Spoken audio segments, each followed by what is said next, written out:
इमरान हुकूमत के ख़िलाफ़ तहरीक अदम एतमाद पर कौमी असम्बली में बहस जारी। तहरीक अदम एतमाद पर वोटिंग का इम्कान। पाकिस्तान के वज़ीर ख़ारजा ने कहा कि ऐवान के माहौल पर होगा आज की वोटिंग का इन्हिसार।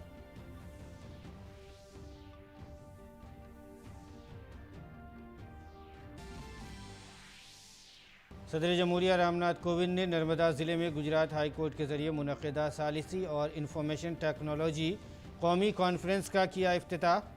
कहा, टेक्नोलॉजी की मदद से लोगों को आसानी से मिल रहा है इंसाफ। आज से गुजरात के सैरोज़ा दौरे पर हैं सदर जमहूरिया।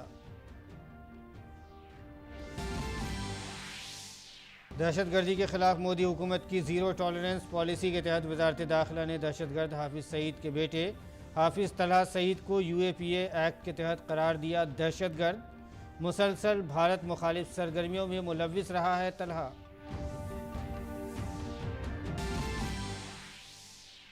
बीजेपी सदर JP नड्डा ने शिमला में रोड शो और जलसे आम से में लिया हिस्सा।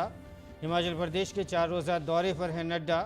आम आदमी पार्टी के रियासती सदर समेत 3 बड़े लीडर बीजेपी में हुए शामिल।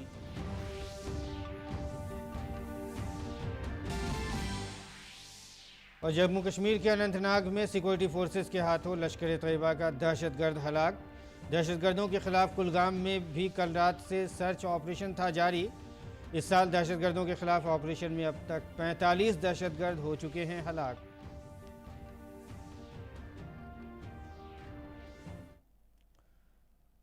नाज़रीन आदाब, उर्दू खबरनामे में आपका खैर मकदम है। मैं हूं आपके साथ मसरूर फैज़ी और आइए अब खबरों पर तफसील के साथ नज़र डालते हैं।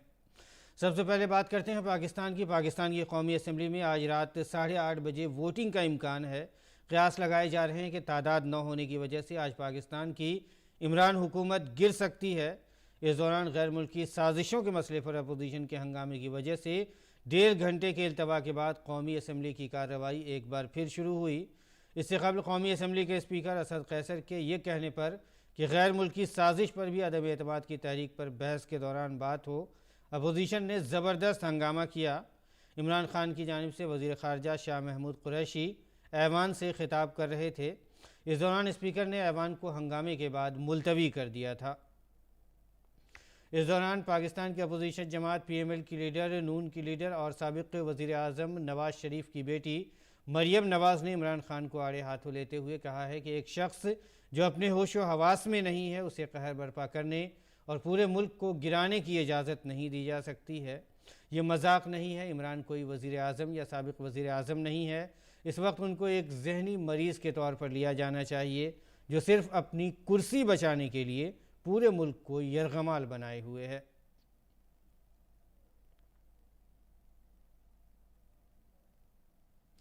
और पाकिस्तान में जारी सियासी हालात पर फ़ोन पर बात करते हैं। आइए हमारे साथ जुड़े हमारे नुमाइंदे मालिक अश्तर। पाकिस्तान की जो आज दिन भर की सूरत हाल रही है, अदालत के फ़ैसले के बाद आज वोटिंग होनी थी अदम एतमाद की तहरीक पर, लेकिन बहस भी काफ़ी ताख़ीर से शुरू हुई और बहस को बीच बीच में बार बार रोका गया। अपोजिशन इस पर लगातार हंगामा करता रहा। तो क्या सूरत हाल नज़र आ रही है आपको? देखिए, इस वक्त कौमी असम्बली का इजलास जारी है। बीच में 3.5 घंटे तक ये इजलास रुका रहा। जो दोनों ही फरीक हैं, हिज़्ब इख्तिलाफ और हिज़्ब इक़्तिदार, उनके दरमियान इस बात पर कोई फैसला नहीं हो पा रहा था। हिज़्ब इख्तिलाफ का तकाजा है कि इस पर फौरन वोटिंग कराई जाए, ये जो तहरीक अदम एतमाद है, और हिज़्ब इक़्तिदार का कहना है कि उससे पहले वो इस पूरे मामले पर बहस चाहते हैं। बाद में शायद कुछ इस तरह की बात बनी कि इस पर तकरीरें होंगी, और जब वो 3.5 घंटे के वक्फे के बाद इजलास शुरू हुआ तो पाकिस्तान तहरीक इंसाफ की तरफ से जो वहाँ के वज़ीर ख़ारजा हैं शाह महमूद कुरैशी, उन्होंने एक बड़ी तफसीली तकरीर की जिसमें उन्होंने बताया कि गैर मुल्की एक साजिश हुई है, जिसके तहत इमरान खान हुकूमत के खिलाफ ये अदम एतमाद की तहरीक आई है। इसके जवाब में अपोजिशन की तरफ से भी तकरीरें हुई। बिलावल भुट्टो जरदारी ने तकरीर की, आसिफ अली जरदारी ने तकरीर की। हिज़्ब इख्तिलाफ के जितने भी लीडर हैं वो बार बार ऐवान के स्पीकर से ये मुतालबा कर रहे हैं कि वो जल्द अज जल्द इस तहरीक अदम एतमाद पर वोटिंग कराएं, लेकिन अभी ऐसा लगता नहीं है कि जल्दी ही इस वोटिंग की तरफ जाएगा, क्योंकि अभी हिज़्ब इक़्तिदार की तरफ से कई वज़रा बोल चुके हैं, असद उमर बोल चुके हैं, अभी शीरी मज़ारी बोल रही हैं। और उसके बाद अभी कई लोग ऐसे हैं जो शायद पीटीआई की तरफ से और बोलेंगे, तो ये मामला मुझे लगता है कि अभी थोड़ा सा वक्त और लगेगा इसमें, और उसके बाद फिर पता चलेगा कि स्पीकर इस बारे में क्या फैसला करते हैं। क्या वो आज इस पर वोटिंग कराते हैं या फिर वो इजलास को कल तक के लिए मुलतवी करते हैं। इस बीच एक और अहम डेवलपमेंट ये हुआ है कि पाकिस्तान तहरीक इंसाफ ने सुप्रीम कोर्ट का वो फैसला जिसकी बुनियाद पे आज ये खुसूसी इजलास हो रहा है तहरीक अदम एतमाद पर, उसके उस फैसले के खिलाफ नजरसानी की अर्जी कोर्ट में दाखिल कर दी है। तो ये एक बड़ा अहम कदम है और शायद अभी भी पाकिस्तान तहरीक इंसाफ इसको अदालती सतह पर या पार्लियामेंट के अंदर इस मामले को थोड़ा और वक्त तक खींचना चाहती है। जी बिल्कुल, जैसा कि साफ नज़र आ रहा है। हालांकि कुछ खबरें ऐसी आ रही थी मालिक अख्तर के आज 8:30 बजे रात में वोटिंग हो सकती है तहरीक अदम एतमाद पर, लेकिन ऐसा लग नहीं रहा। शायद हुकूमत इसको खींचना चाहती है। लेकिन एक चीज़ और, अगर आप ओवरऑल, अगर हम मुख्तसर में आपको पूरा मंजरनामा जानना चाहें, अगर तहरीक अदम एतमाद की वोटिंग होती है तो उस सूरत में पाकिस्तान को आप कहाँ देखते हैं? तहरीक अदम एतमाद पे जब भी वोटिंग होगी इमरान हुकूमत का गिरना तो तय है, क्योंकि ऐवान के अंदर आज सुबह जो मुत्तहिदा अपोजिशन के अरकान पहुंचे थे, अरकान पार्लियामान, उनकी तादाद तकरीबन 175 थी। 172 अरकान की तादाद जरूरी है तहरीक अदम एतमाद को मंजूर कराने के लिए, और साथ ही जो 22 मुनहरिफ अरकान हैं पाकिस्तान तहरीक इंसाफ के, कुछ लोगों ने कहा कि 19 और कुछ ने कहा कि शायद 22 ऐसे लोग भी अपोजिशन के खैमे में आज पहुंचे हैं और वो वहां बैठे हैं गैलरीज में।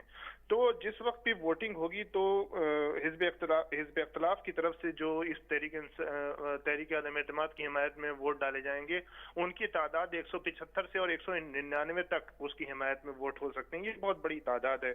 तो इमरान हुकूमत का गिरना तो तय है, लेकिन वो चाह रहे हैं कि इस पूरे मामले को जरा तूल दिया जाए, ताकि ये जो बैरूनी साजिश की एक थ्योरी है जिसको लेकर वो आगे बढ़ रहे हैं, ये एक उन्होंने नैरेटिव कायम करने की कोशिश की है अपने इस बयानिए को। वो चाहते हैं कि ये ज्यादा से ज्यादा बहस में आए, इस पे ज्यादा से ज्यादा गुफ्तगू हो।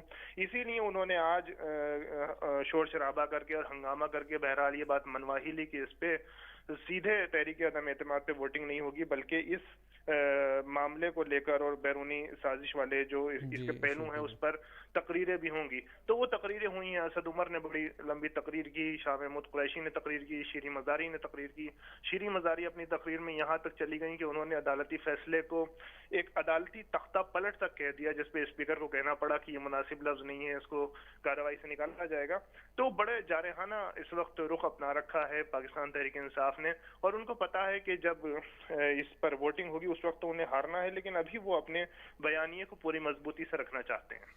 जी बिल्कुल, बहुत बहुत शुक्रिया मालिक अख्तर आपका तमाम जानकारी के लिए, और आप नज़र बनाए रखें, आगे भी इस सिलसिले में हम आपसे मालूमात लेते रहेंगे। फ़िलहाल हम बुलेटिन में नाज़रीन आगे बढ़ते हैं, और सदर जमहूरिया रामनाथ कोविंद ने आज गुजरात में Ekta Nagar statue of unity पर 2 रोज़ा कौमी अदलिया कॉन्फ्रेंस का इफ्तिताह किया है। इस इफ्तिताही तकरीब में मरकज़ी वज़ीर क़ानून किरण रिजिजू, मुल्क के chief justice NV Raman, Gujarat के वज़ीर आला भूपेंद्र भाई पटेल, गुजरात के गवर्नर आचार्य देवव्रत और भारत की हाई कोर्ट के चीफ जस्टिस मौजूद थे। इस 2 रोज़ा कॉन्फ्रेंस में इंफॉर्मेशन टेक्नोलॉजी और सालिसी पर खुसूसी बातचीत की जाएगी। इस मौके पर सदर जमहूरिया रामनाथ कोविंद ने अपने खिताब में कहा है कि इंसाफ हर किसी तक आसानी से पहुँचे और जल्द मिले, इसके लिए सबको मिलकर काम करना होगा। इसके लिए सदर ने निज़ाम को बरवक्त बदलने की ज़रूरत पर जोर दिया। Do all people have equal access to justice? I wondered how access to justice can be improved for all. For effective dispute resolution that is also litigant friendly, the ADR system has been introduced in the form of legislation by insertion of section 89 in Code of Civil Procedure. ADR has many modes, including arbitration, mediation, conciliation and negotiation, लोक अदालत and judicial settlement. सदर ने कहा कि दुनिया की सबसे बड़ी वबा में तकनीक ने दुनिया को एक नए तजुर्बे से रोशनास कराया है। उन्होंने कहा कि टेक्नोलॉजी की मदद से जहां लोगों को आसानी से इंसाफ मिलता रहा, वहीं मुल्क के आला तरीन इदारों में से एक राष्ट्रपति भवन में टेक्नोलॉजी के जरिए तमाम काम आसानी से जारी रहे। Unprecedented human misery during the last 2 years or so If there was a saving grace, it was from information and communication technology. ICT proved most helpful in maintaining essential activities and in keeping the wheels of the economy moving. Like remote working, remote learning helped avoid a break in education. In a way, the crisis has proved to be an opportunity for the digital revolution. The momentum has increased for the adoption of ICT to make public service delivery more efficient. At the peak of the crisis, we too had continued various functions at the Rashtrapati Bhavan with the support of technology.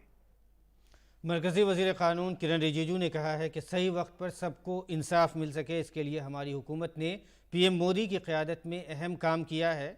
उन्होंने कहा कि अमन व अमान को काबिल रसाई बनाने के लिए वक्तन फ़वक्तन कोशिशें की जाती रहनी चाहिए।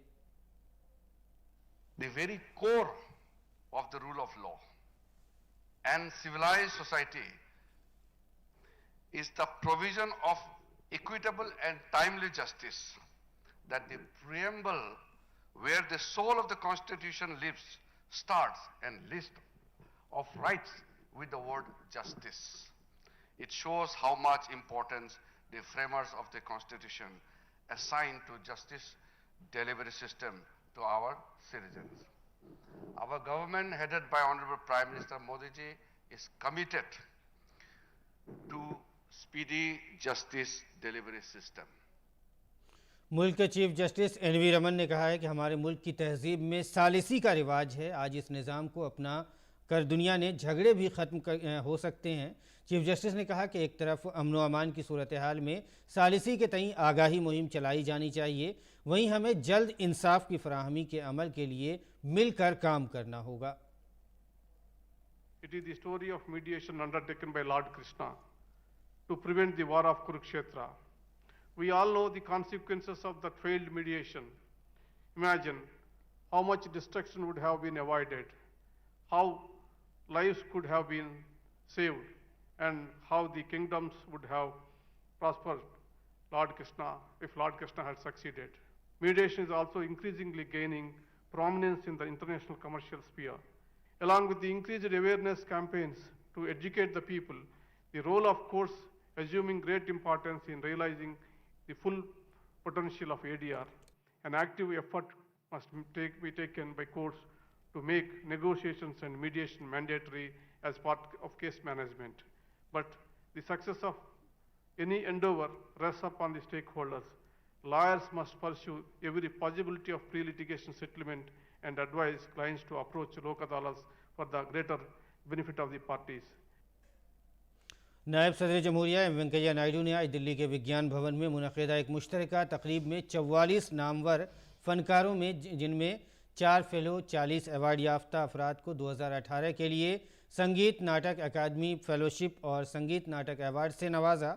इसके अलावा साल 2021 के लिए ललित कला अकादमी की 3 फेलोशिप और 20 कौमी अवार्ड दिए गए। इस मौके पर उन्होंने कहा कि यह अवार्ड याफ्ता अफराद अपने अपने शोबों में पहचाने जाते हैं, जो आने वाले फ़नकारों के लिए तहरीक का बाइस बनेंगे।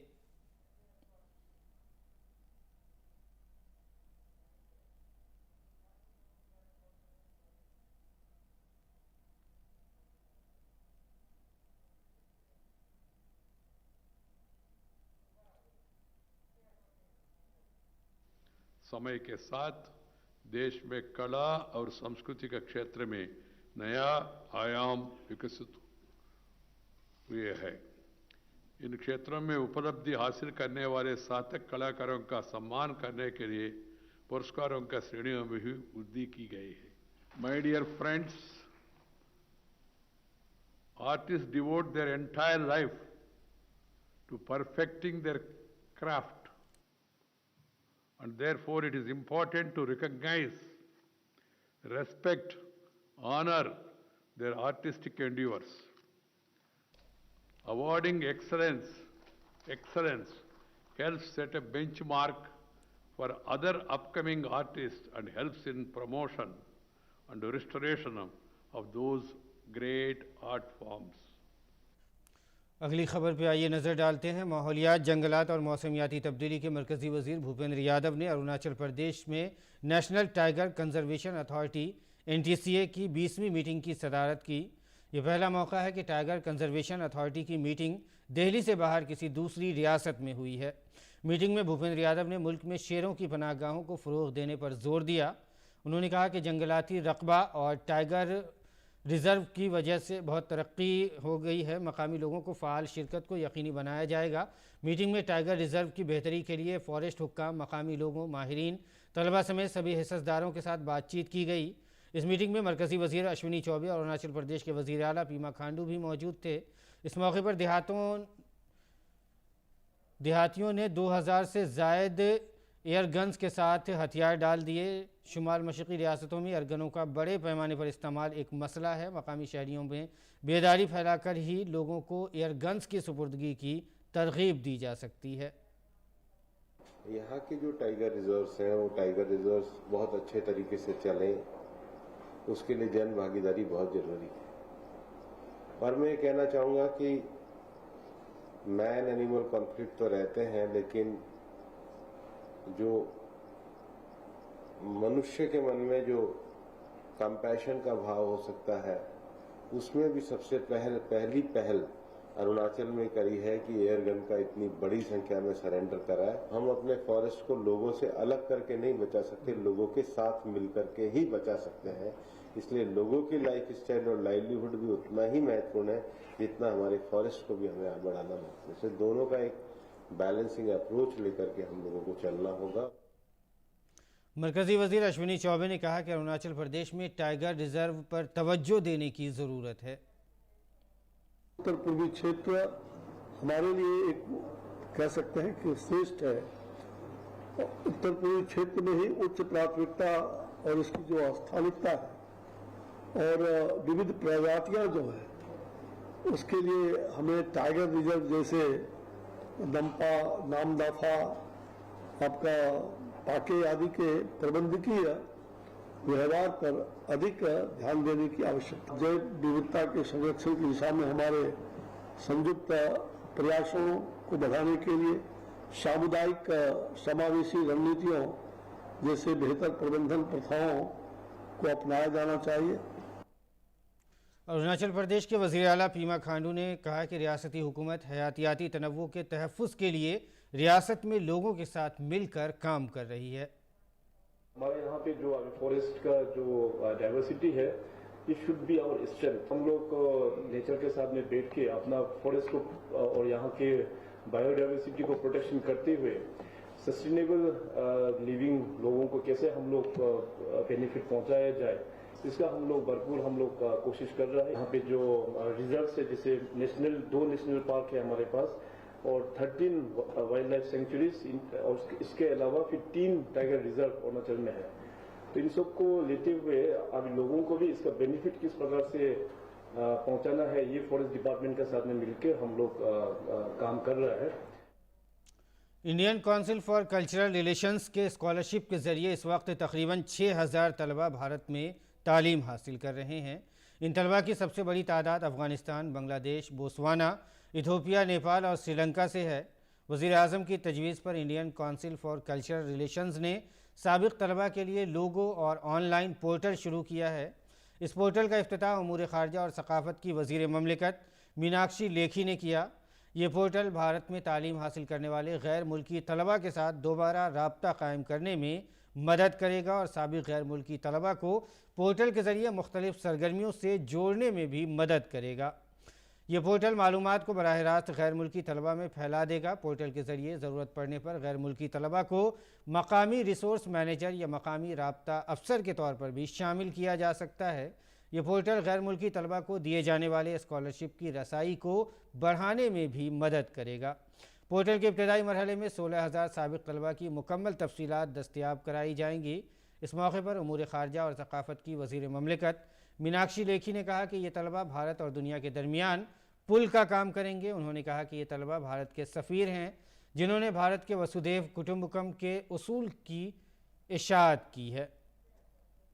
The world is one big family, so this community of India alumni will be one community which will be our bridge connecting us to rest of the world and connecting rest of the world with us. And the idea was basically, 30,000 number is something which is a huge number spread across the world, and I would say these are unofficial ambassadors of India. Indian council for cultural relations के सदर doctor Vinay Sahasrabuddhe ने कहा है कि इस portal से scholarship हासिल करने वाले गैर मुल्की तलबा को बेहतर सहूलियात फराहम करने में मदद मिलेगी।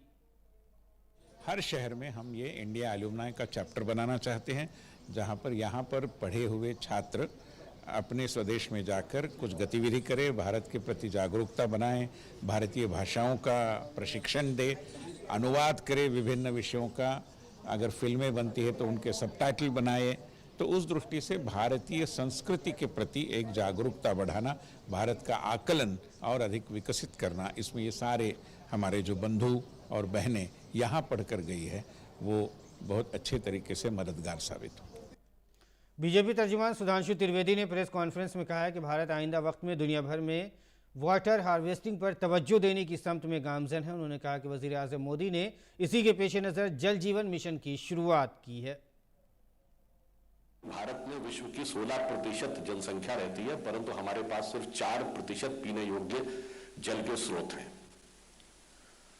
और हम विश्व के भूगर्भ के जल यानी जमीन के नीचे के पानी का 40% उपयोग करते हैं।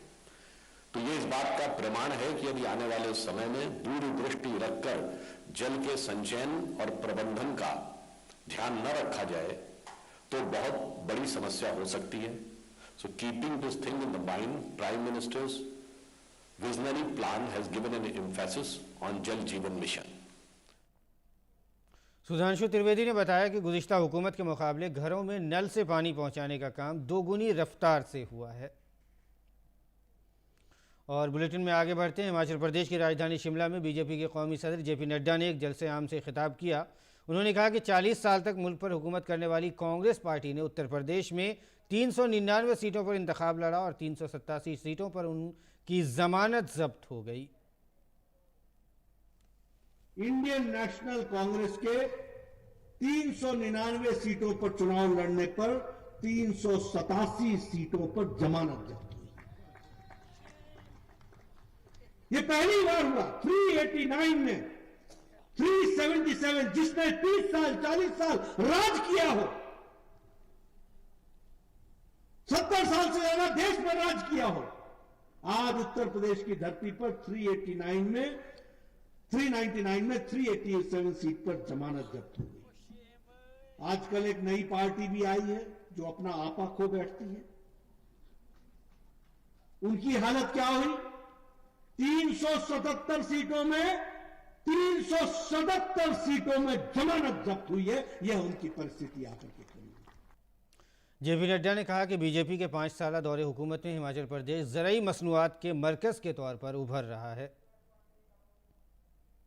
5 साल के अंदर हिमाचल प्रदेश अब एक तरीके से कहा जाए तो एग्रीकल्चर की दृष्टि से एग्रीकल्चर प्रोडक्ट्स का और जिसको कहते हैं एडिशनल वैल्यू के साथ, वैल्यू एडिशन के साथ खड़ा होने वाला एक हब के रूप में हिमाचल प्रदेश खड़ा हो रहा है। इस बात को हमको याद रखना चाहिए।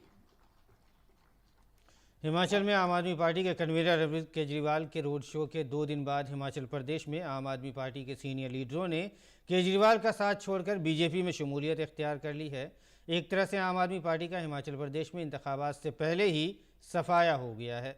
आम आदमी पार्टी के हिमाचल प्रदेश के सदर अनूप केसरी, तंजीम के जनरल सेक्रेटरी सतीश ठाकुर और ऊना के सदर इकबाल सिंह को बीजेपी के कौमी सदर जेपी नड्डा की मौजूदगी में इत्तलात और नशरियात के वजीर अनुराग सिंह ठाकुर ने बीजेपी में शामिल किया। आम आदमी पार्टी के हिमाचल सदर और जनरल सेक्रेटरी के बीजेपी में शामिल होने के बाद आम आदमी पार्टी को बड़ा धचका लगा है। मैंने भाई अनुराग जी के, जो हमारे केंद्रीय मंत्री हैं, हमारे आदरणीय केंद्रीय अध्यक्ष आदरणीय श्री जेपी नड्डा जी के साथ मिलकर इनसे आशीर्वाद लेकर और आम आदमी पार्टी की आम आदमी के प्रति जो नीतियां हैं उससे दुखी होकर बीजेपी का दामन थामा है। बीजेपी ज्वाइन करने का जो कारण रहा, पिछले 8 साल से आम आदमी पार्टी का कार्यकर्ता पदाधिकारी दिन रात मेहनत कर रहा था। अभी लास्ट जो एक रैली रखी गई अरविंद केजरीवाल जी और भगवंत मान जी की, उसमें कार्यकर्ताओं की पदाधिकारियों की अनदेखी की गई। जिस कांग्रेस से बचने के लिए मैं या मेरे जैसे हजारों साथी आम आदमी पार्टी में जोड़े गए, हमने दिन रात एक कर संगठन खड़ा किया। आम आदमी पार्टी का हिमाचल के अंदर कांग्रेसीकरण हो चुका है। भारतीय जनता पार्टी की फैमिली ज्वाइन की है। मेरे को बहुत ही ज़्यादा खुशी महसूस हो रही है, क्योंकि जो बीजेपी भारतीय जनता पार्टी है वो अपने कार्यकर्ता को बहुत ही ज़्यादा महत्व देती है।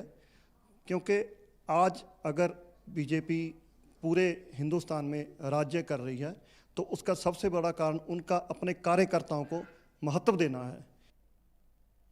और मरकज़ी वज़ीर अनुराग ठाकुर ने कहा कि दुनिया में जब चारों तरफ कोरोना का कहर था, उस वक्त वज़ीर आज़म नरेंद्र मोदी की क़यादत में गरीबों की बहबूद के लिए उन्होंने मुफ्त वैक्सीन लगाने का काम किया। इसके अलावा हिमाचल प्रदेश वैक्सीन लगाने वाली पहली रियासत बनी।